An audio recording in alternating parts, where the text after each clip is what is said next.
So I wanted to give some of my thoughts on the recent MeatEater article that came out inside the campaign to divorce hunters from wildlife policy. First off, this is not an attack in any way on MeatEater or on the author of the article. Whenever I see an article like this come out as a hunter or an angler that makes me feel angry or that riles me up, I think it's valuable to take a moment, examine the information that's being presented to me, and ask myself, why do I feel this way? What am I responding to? What is this article playing on? And does it offer solutions? Does it offer insight? I think in general, we need to be very careful with using the anti-hunter language and talking about antis and categorizing people in these ways, because ultimately what I think it ends up doing is something very similar to what you see in sort of fundamentalist religious groups or fundamentalist political ideologies, is it becomes this us versus them, us versus the world narrative that closes us off to potential partnerships, to potential coalitions, and really it closes us off to being able to hear and appreciate the arguments from people who have different values than us, and to address them as a difference of values. Because ultimately what this comes down to is that I think the hunting and conservation community has for a long time been selling the idea that hunting is a wildlife management tool in the sense of, and equating it on the same level as prescribed fire or intensive trapping for, wild hogs. And like wild hogs are a perfect example of this, that hunting is actually a very poor management technique for certain species to control populations. And it's really, I feel like the truth has always been that it's not wildlife population management that drives hunters. It's cultural values. It's a connection to place, a connection to land, a connection to animals.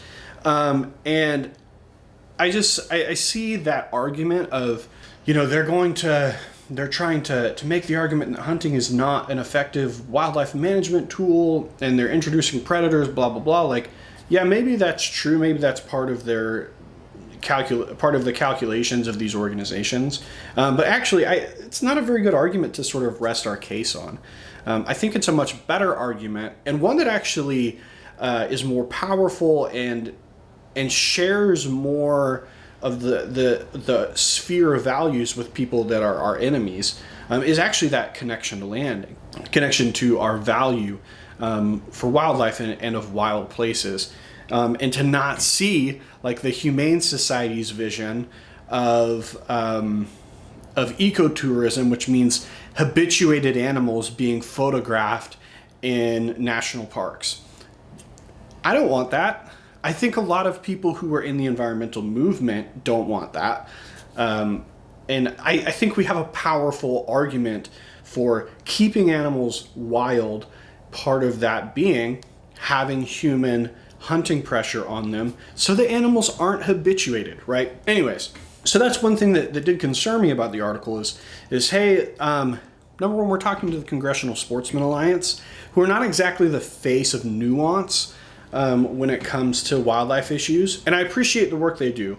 I appreciate that they are keeping up on some of the more radical animal rights activist groups who are not interested in nuance and who are not interested in discussion.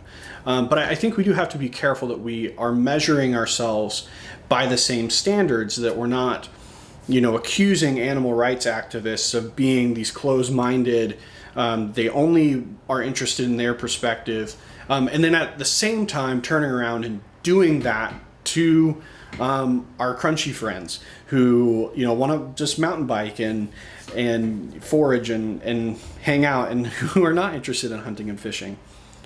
And I feel like MeatEater, there's been an interesting shift in their content, in that they have, I think they're ahead on this. I think they understand this, because most of their content these days is actually more anthropological, is actually more about humanizing sort of these small subsets of hunters throughout the U.S., portraying their lives, portraying their values, and presenting them in a way that humanizes them and gives people the opportunity to learn about hunting culture and traditional hunting culture, sort of outside of the tropes that people maybe like myself, who grew up in a more suburban, urban environment, would view them as, which I think is really smart.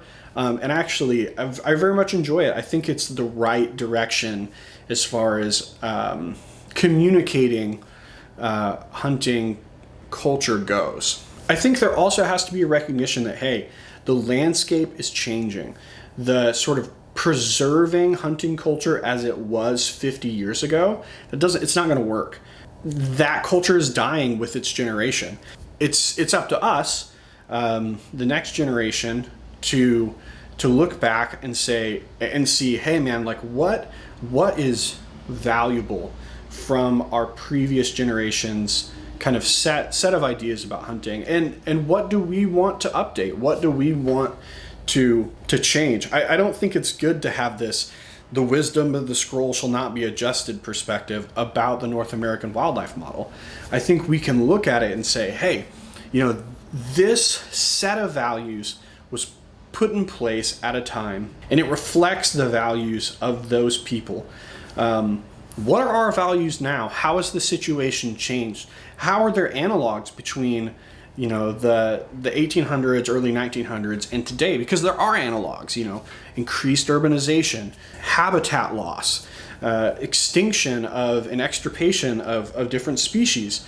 These are all issues that are similar to what was happening at the dawn of the conservation movement. But I think we really need to be looking forward and saying, okay, we have to reformulate. We can't just have this solo scriptura attitude about the North American wildlife model, because it needs to be flexible. It has to relate to people in terms that they understand, and it has to acknowledge that the cultural landscape of the United States is changing. We can influence that cultural landscape, and we have to be willing to have difficult, uncomfortable discussions with people who have very different values from us, in order to make that happen, in order to build coalitions instead of siloing ourselves in a smaller and smaller group of ideologues. And I think this comes to the last thing really about the article, and that I actually appreciated, is that hunters and anglers need to do a better job being involved with local ecological issues. We beat our chest a lot about, we fund the conservation movement. We're the ones who are giving all the money through license sales, blah, blah, blah. To obey a legal mandate to have a license and say you're a conservationist doesn't make you a conservationist. That makes you somebody who doesn't break the law. That makes you not a poacher. That's the extent of what that makes you. And it's great that we have these systems set up where we have fish and game agencies who are doing a lot of the habitat work. But really, the real conservationists are the people who are giving their time, who are volunteering, who are taking a weekend, out of their spring fishing sessions to go do a river cleanup, and to help improve wildlife habitat in their area, but also to engage with the local political process and understand conservation in their state. And not just in I'm going to write complaining letters to somebody, but who are active and giving something to the community that they're a part of. Thankfully, there are a lot of people who are hunters and anglers who do that, who give their money and their time, and volunteer and give of themselves to show their passion and to be a part of something bigger. And that's amazing. And I think as a community, we need to do a better job, because When I go to river cleanups, when I have volunteered at different things in my area, it's not usually hunters and fishers that show up. It's usually my hippie friends. It's usually mountain bikers. It's usually people who are self-described environmentalists. Part of that is geographical, but honestly, part of that is hey, we gotta take responsibility. Like we have to be aware of the issues. We have to care about clean water, et cetera, et cetera. And I think we do, but we have to step up in a bigger way, because what's ultimately going to earn our seat at the table is not railing against anti-hunters. It's not stoking fear and resentment of people from cities. It's engaging and saying, hey, we care about, healthy environments too. Being at the table, being people who listen, being people who engage, who show value for people who are different than us, who try our best to understand the perspectives of someone else, and represent hunting and fishing well on a local level. So get outside, share your love of the outdoors with somebody who's different from you. Be a good representation of hunting and fishing. Don't leave your beer bottles and freaking chicken liver cans on the side of a lake. Yeah, it matters how we represent ourselves to the world.